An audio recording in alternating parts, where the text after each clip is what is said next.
imani yetu. Ya Catholic tunajua wanatapote ikiwa mikononi mwetu, tusikubali hivyo. Capuchin TV,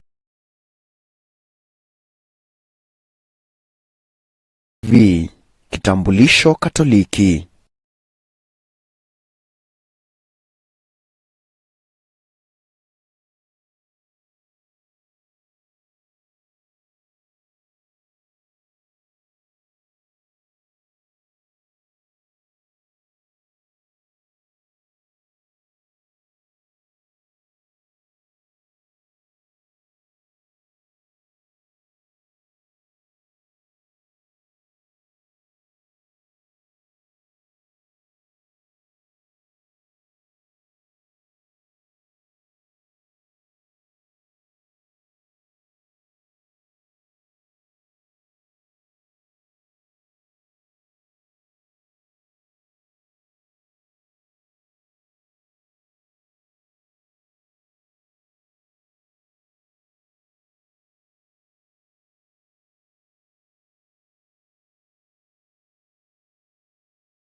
Good afternoon, everyone, and welcome to Catholic Broadcasting Ministry Capuchin Television and to this special program, Taking Care of Your Psycho-Spiritual Well-Being.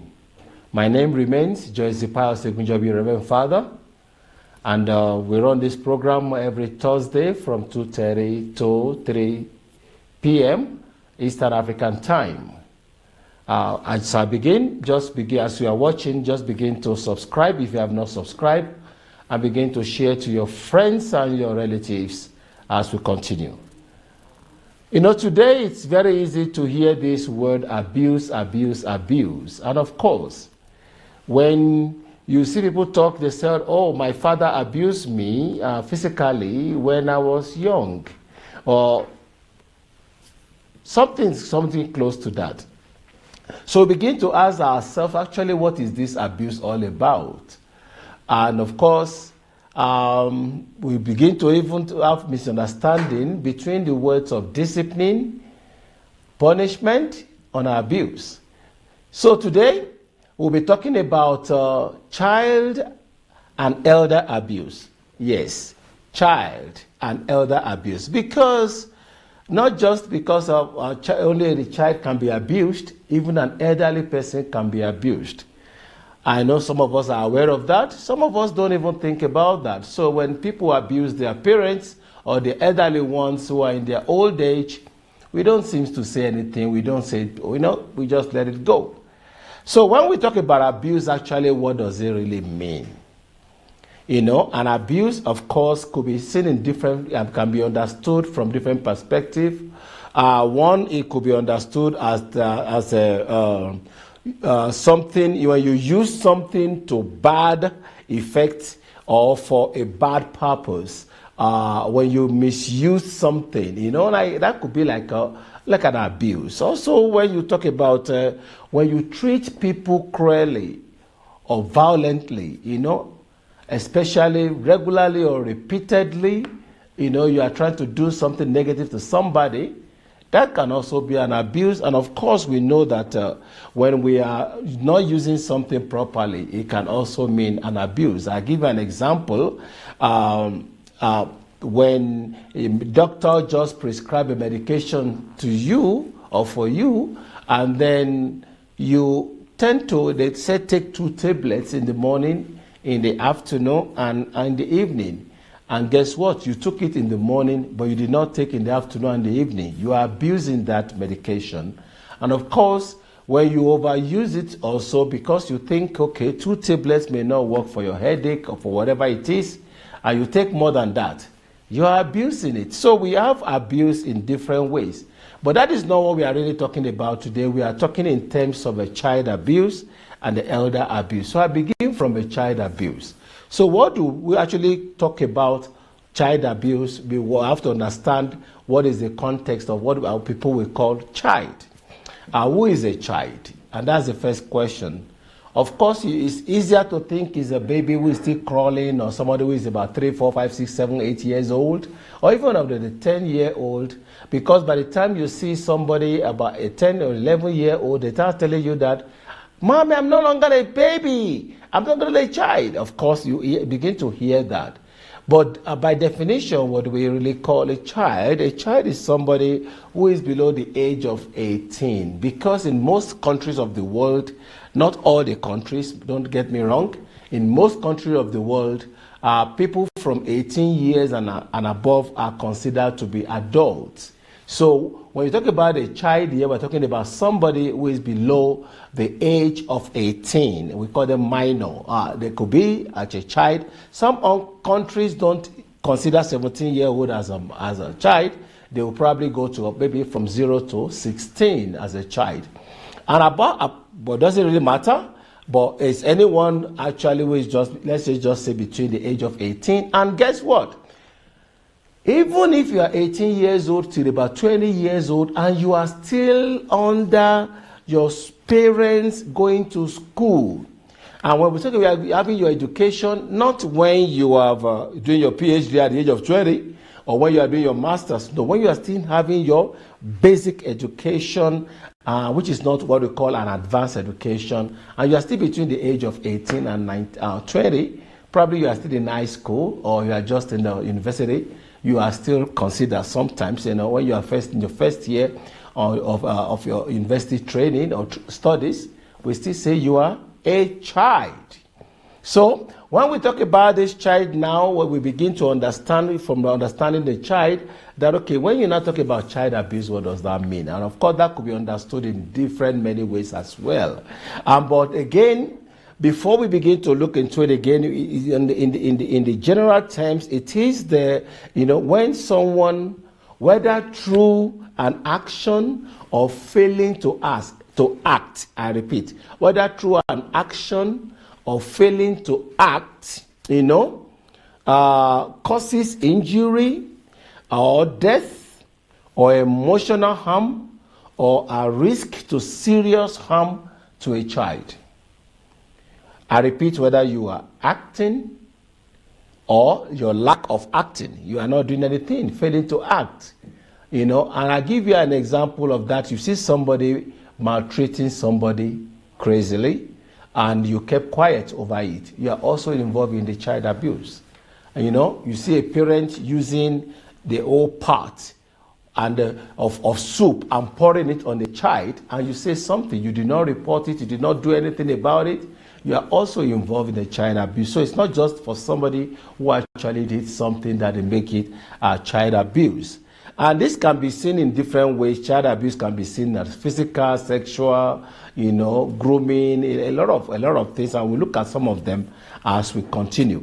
So the one that is most common is that of physical abuse, which is when a parent or a caregiver or somebody, or a teacher, or even a nurse, a doctor, when you actually you have a responsibility towards a child to take care of the child, when you cause a non-accidental physical injury. Non-accidental in the sense that I'm still coming back to that if I remember, because you can have a non-accidental too, or maybe let me say accidental that is caused by your neglect. Because that's another form of abuse. So when you have a non-accidental physical injury to a child, then you are causing that. Maybe when you are in the process of saying, I'm going to talk about that briefly, when you talk about discipline, or maybe you are trying to talk about, I'm only trying to discipline this child, or I'm only trying to punish this child, and then in the process, actually you cause physical harm to that child, maybe the twisted arm or marks all over the body, or the broken ear, or whatever it is, and the child is bleeding or whatever it is, then that is called physical abuse.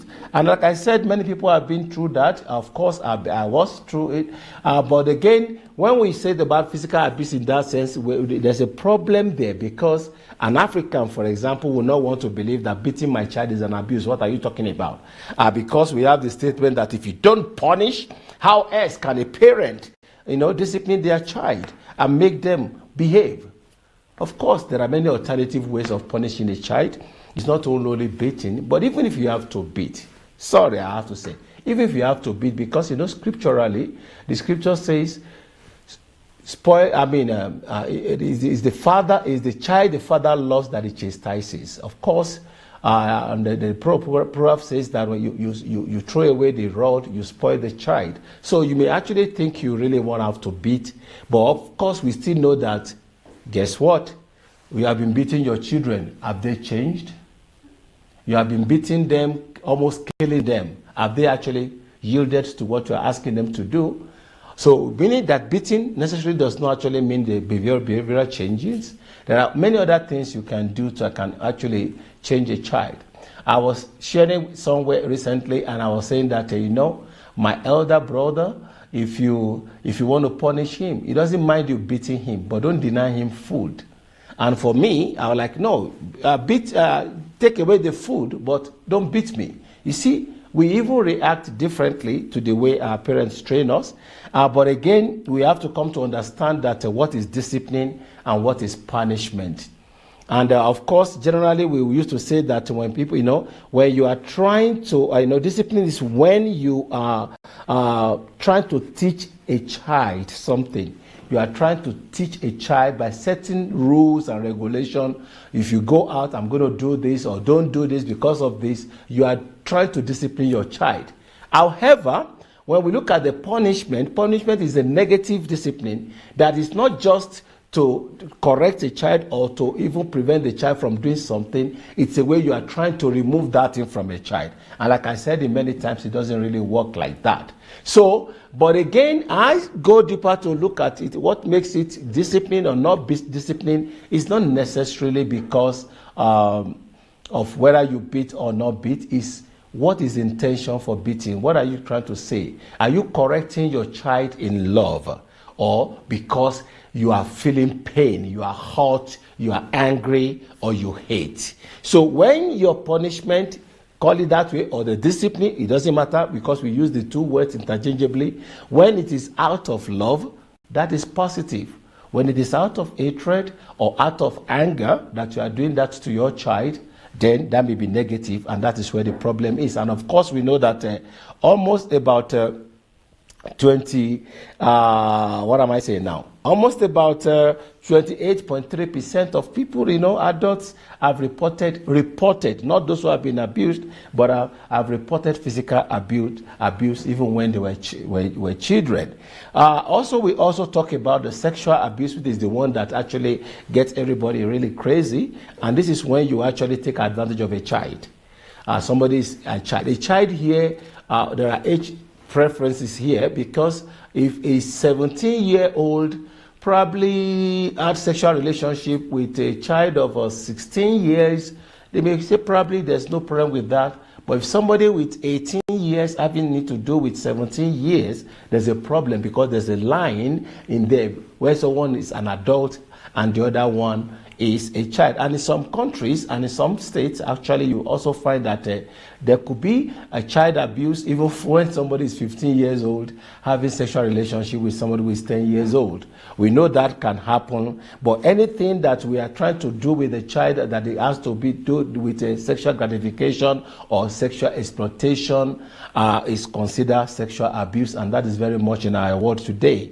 Also, there is a grooming that is very common on the internet today, where you see an adult taking advantage of a child who also is on the internet, and you are trying to, little by little, you are establishing an emotional connection with that child to prepare that child for sexual abuse or sexual exploitation. That is also another form of abuse. And we know that more than 50,000 predators are online at any given moment. I say 50,000 predators at any given moment. That's so much. We also talk about emotional, before I get, we go on break, I also will talk about emotional abuse. And that is very common. You may not actually beat your child, but you may actually hurt your child emotionally. Teachers do that too in many times when you actually alter, maybe your child have just done something needed to actually be applauded or to be praised, and we just use a negative word to discard what that child has done. That child can remain with that forever, because we know that emotional abuse is a pattern of behavior that causes damage over time. Even when the person is adult, what you have said to that child at that moment cannot really follow that person. We also have what we call child neglect. When you don't do what you're supposed to do. I say it's not about doing. Also, when you do not do, it's like somebody who actually left the children at home and went to work. And then the children died because of course there's an explosion in the house. They were trying to cook for themselves. That's an abuse. You have to take good care of these children because they depend on you for their growth. So when we come back, we'll look at the other side of it, which is the elder abuse. And by the time we look at that, then we'll ask ourselves, what can we do to actually curb all these things in our society? Again, it's not just about discipline. It is the intention through which you discipline your child, if it's a physical one, or even relating with the child at all, whether it's out of love or out of anger or hate. See you when we come back.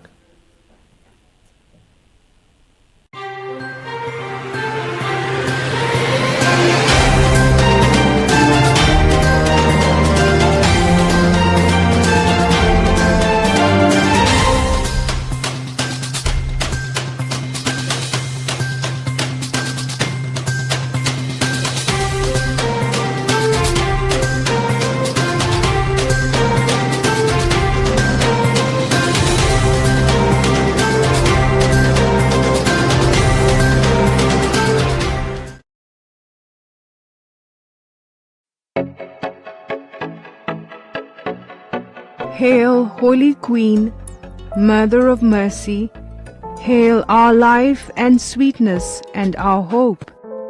To you do we cry, poor banished children of Eve. To you do we send up our sighs, mourning and weeping in this valley of tears. Turn then, most gracious Advocate, your eyes of mercy toward us, and after this our exile, show unto us the blessed fruit of your womb, Jesus, O merciful, O loving, O sweet Virgin Mary. Amen.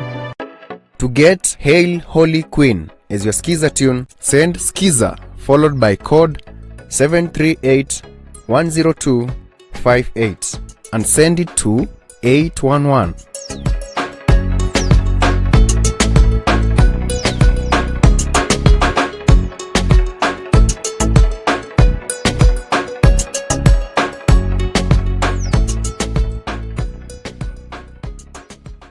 You are watching Capuchin TV. For any complaints, comments, or compliments on our programming, you can either write to us on info@capuchintv.co.ke or you can call us directly on 0717 424 866. Your complaint shall be addressed within 7 days. Remember to keep a copy of your communication with us. Keep watching Capuchin TV, your Catholic identity.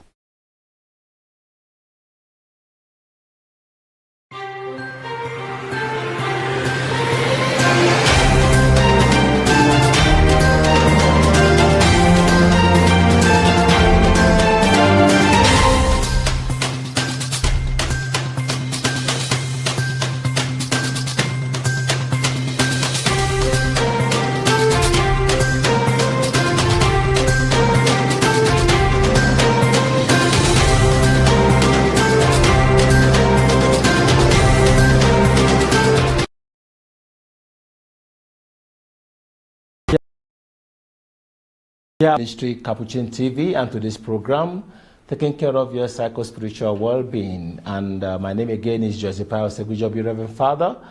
And we've been talking about abuses and, of course, paying attention to what we call child and elder abuse. But on the first segment, I've just thought, before we went on the break, I was talking about the child abuse, and I said there could be physical abuse, there could be emotional abuse, there could be sexual abuse, even issue of grooming, and issue of neglect. And of course, when we talk about neglect can be physical, and it could be emotional, it could be medical neglect, also of course educational neglect of a child.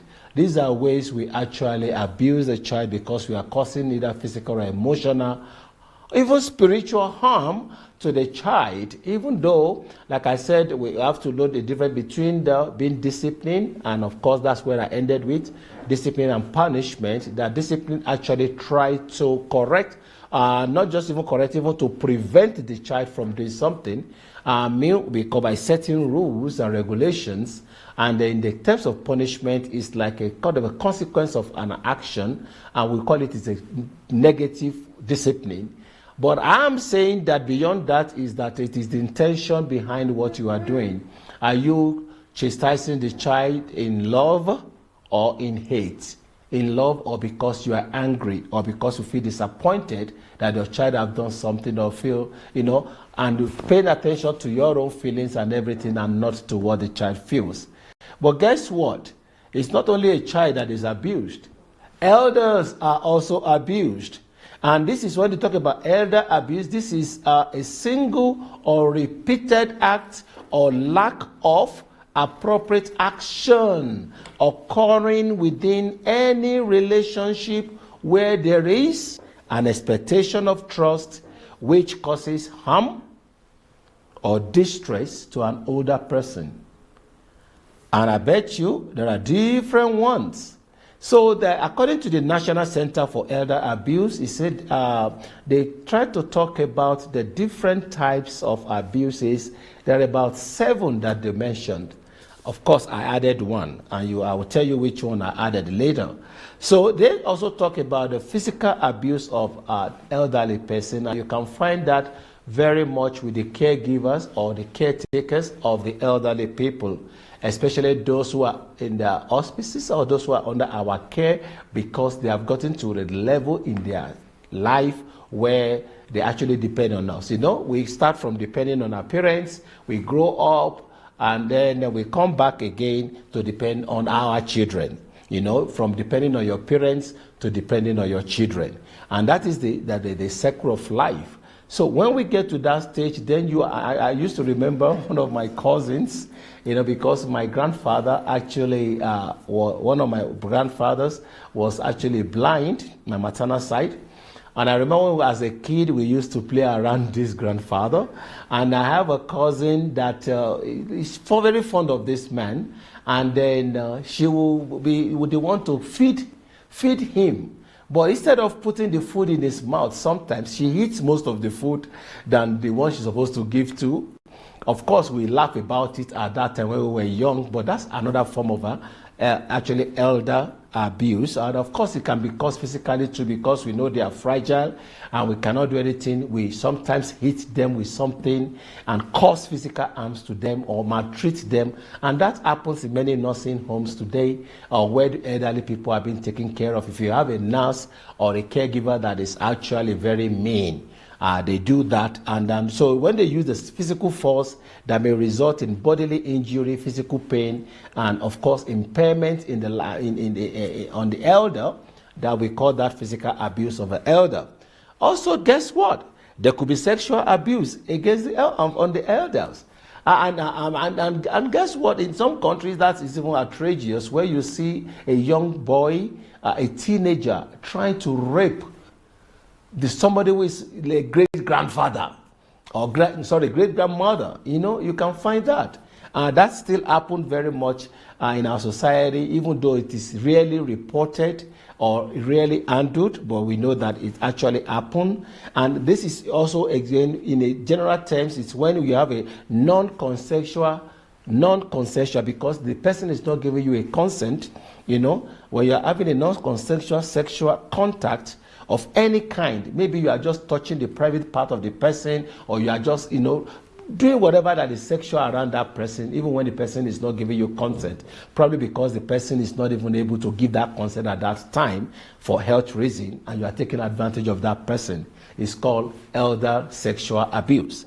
Of course, you can also have emotional abuse, which is an infliction of anguish, pain, or distress through verbal or non-verbal. I've seen people talk really ill towards to their parents because you know your parents is maybe staying in your house, is not under your care, and you are the child, and then you begin to use some kind of daddy, you are just so useless, you are not even good for anything. That's you live all your life, and you begin to use all those kind of statements towards your parents or the elderly person or person you are taking care of. Then you are also abusing them emotionally. In short, you are not making their death to look so good, because the person may go to grave still in distress, and that will not be too nice. So also we have what we call financial or material exploitation, which is the illegal or improper use of an elder's fund, property or asset, because again they are no longer in that capacity. Maybe the person is having stroke, you are the child, and he has authorized you to sign the check, and instead of using the checks to actually take care of this person, you are using it for your own personal needs. Yet when this person actually needs a particular thing, you deny that person of that because you said there is no money, and yet there is money there that you are using for yourself. We call that also financial or material exploitation. Of course, we know people actually even kill their parents because they want to inherit them. That is also not proper. And there's also the issue of neglect, and I'm going to talk about that very strongly. Neglect. And I do ask people, how many times have you called your parents? How many times did you go home? And many times you live in the city in a very fanciful, mighty mansion, but your parents live in the tattered house where the roofs are taken off, and you don't care. Even when people call you to tell you this is what is happening to your parents, you show the signs of you don't really care. You don't take care of their needs in their old age, whatever. You abandon them, that because that goes to the other one. We have a neglect and abandonment, a form of elder abuse. You abandon them wherever they are. They call on you. You have complained every now and then. You know, you refuse, or is that what we call it? The neglect here is the refusal or the failure to fulfill any part of your obligation or duty towards your parents. While we talk about abandonment, is the desertion of an elderly person by an individual who has a physical custody. And children have physical custody of their parents. They're supposed to do that, or you pull them somewhere. You know, it's not fair. I know I used to take care of a woman who actually was having cancer, and they have told her she was going to die the following week. And I actually became very close to her, and I told her she was not going to die immediately. And of course, this woman still lived almost 2 months because I was visiting every day. But guess what happened? But the day the child took this woman away, and put in the nursing home, you know what happened? She didn't last a week. She just passed on because she was abandoned in the nursing home. Even though there are people taking care, she was not seeing the child. So that also happened, is another way we abuse our elder people. And of course, another one we talk about, self-neglect, also can be from the elder themselves, when they are not taking good care of themselves for whatever reason, even when they have the means to do so. But the one I said I'm adding is what we call funeral abuse. Yes, funeral abuse.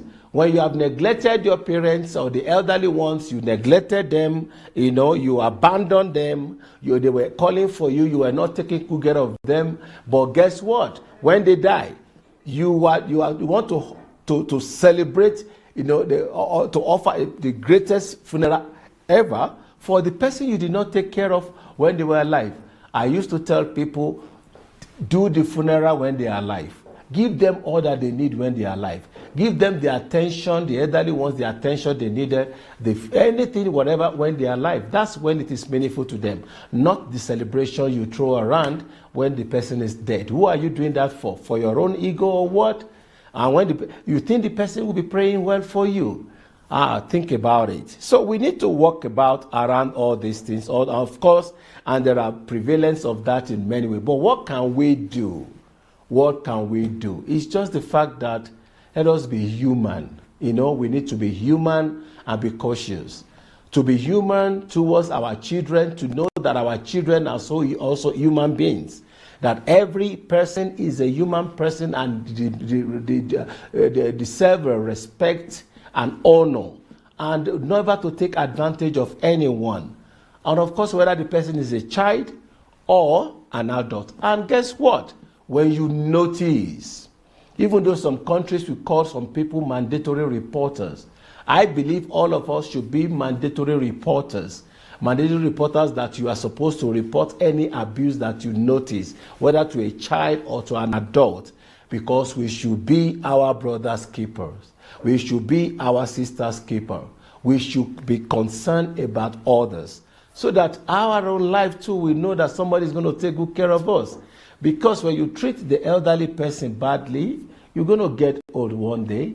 And of course, the child is there. That child is going to grow up the way you treat the child. He's going to grow up to take care of you. So we have to actually relate to each other very well, so that our own end can be also pleasant. So I'm going to end on that level today. And then before I close, I want to remind us that we need to subscribe and to share this Capuchin TV with our families and friends, even this program, if you are enjoying it. And on the 9th of October, like I mentioned last week, there's going to be a couples retreat directed by me at the IHM Psycho-Spiritual Counseling Center on the Tandala Road, very close to JQuat.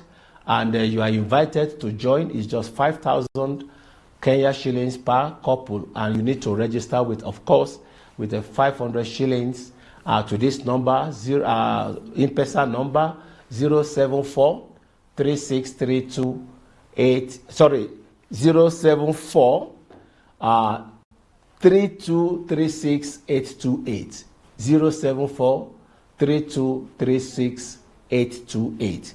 And then for your registration, and do this before October 1st, so that we can make adequate preparation for your coming. Once again, my name is Joseph Segujobi, Reverend Father, and this is Capuchin TV. On this program, taking care of your psycho-spiritual well-being. Have a nice day.